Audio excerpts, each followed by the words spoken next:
Bonjour à tous et à toutes, c'est Paul Dame pour vous présenter un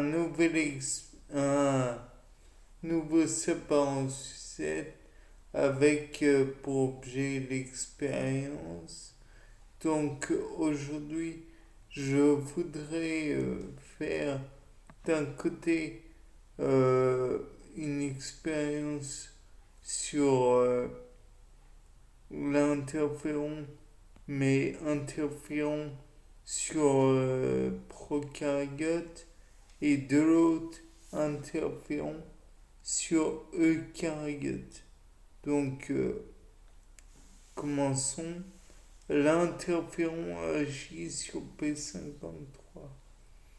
Donc en supposant que cet interféron, enfin cette protéine est présente chez la bactérie, on peut imaginer qu'on peut injecter l'interféron dans la bactérie.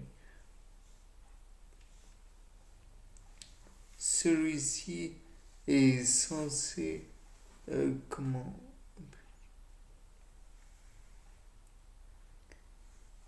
celui-ci est censé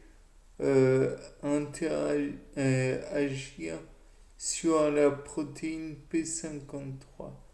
Donc, on ne prendra pas n'importe quelle bactérie, bien sûr, puisque de toute façon, ça ne va probablement pas agir.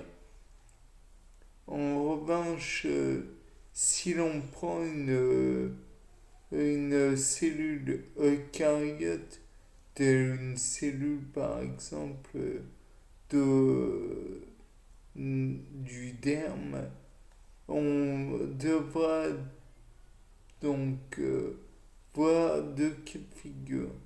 Le cas de figure où il n'y a rien et le cas de figure au contraire où par exemple on a papillomavirus qui est en train d'infecter la cellule. De là, tout le monde va dire, mais papillomavirus va agir sur le cycle cellulaire et donc va faire un phénomène de patinage. Donc pour reproduire indéfiniment, c'est les particules virales. Donc l'interféron va juste être là pour bloquer ou interagir avec P53 et peut-être qu'il va l'empêcher ou peut-être va-t-il simplement interagir mais sans bloquer quoi que ce soit. Il serait donc intéressant de voir si les particules virales se multiplient normalement et sans modification de celle-ci. Si elles s'assemblent, si au contraire elles ne s'assemblent pas, ou dans tous les cas de figure, il faudrait vérifier ça.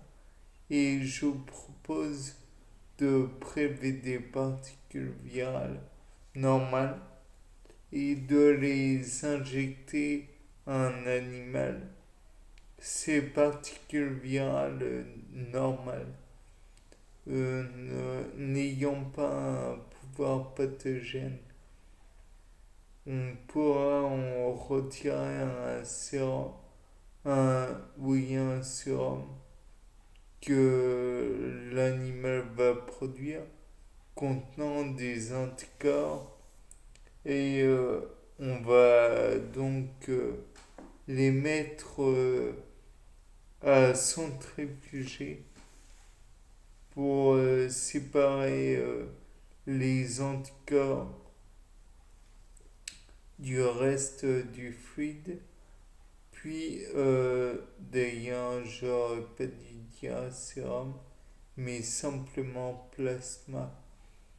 Et c'est le plasma sanguin dans lequel il y aura les anticorps et on va séparer le tout du sang.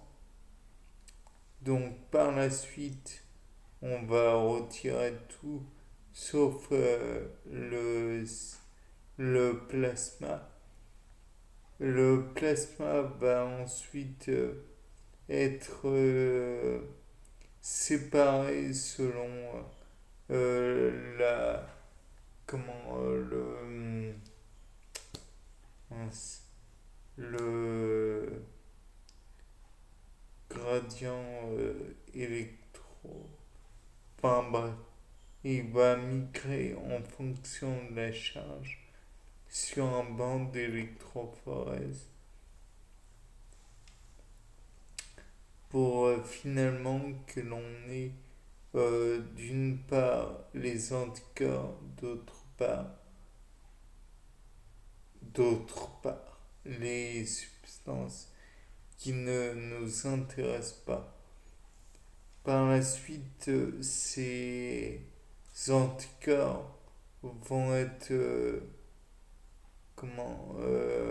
dirigés vers les... Je ne sais plus ce que je disais. J'imagine que les anticorps vont être dirigés vers les particules virales et les particules virales, voilà.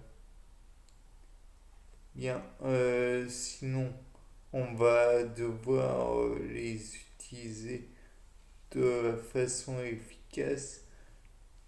Il faudrait donc mettre sur les anticorps des fluorochromes ou d'autres substances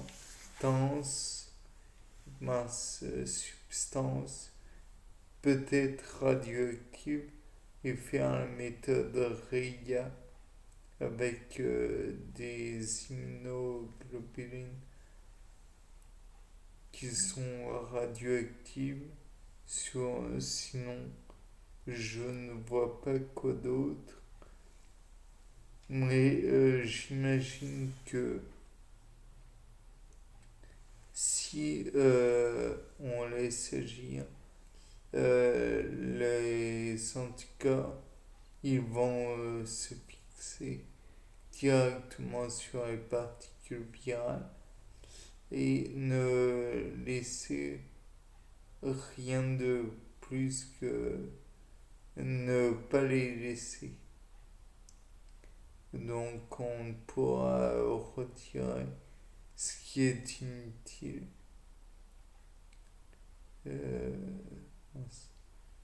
Par la suite, on peut espérer aussi comment que l'interféron va agir sur les particules protéines P53 plutôt et on vont par la suite avoir totalement vont totalement bloquer le P53 ou plus ou moins ou selon après. Et ce que l'on peut aussi envisager, c'est que si l'interféron n'est pas en lien direct avec P53, il y aura plus ou moins d'effets. On peut voir en fait les effets de ce produit. Bien, je pense que la fin était assez chaotique. Je dois être particulièrement. C'était Paul Damas pour un nouveau. C'est pas en sucette. Au revoir.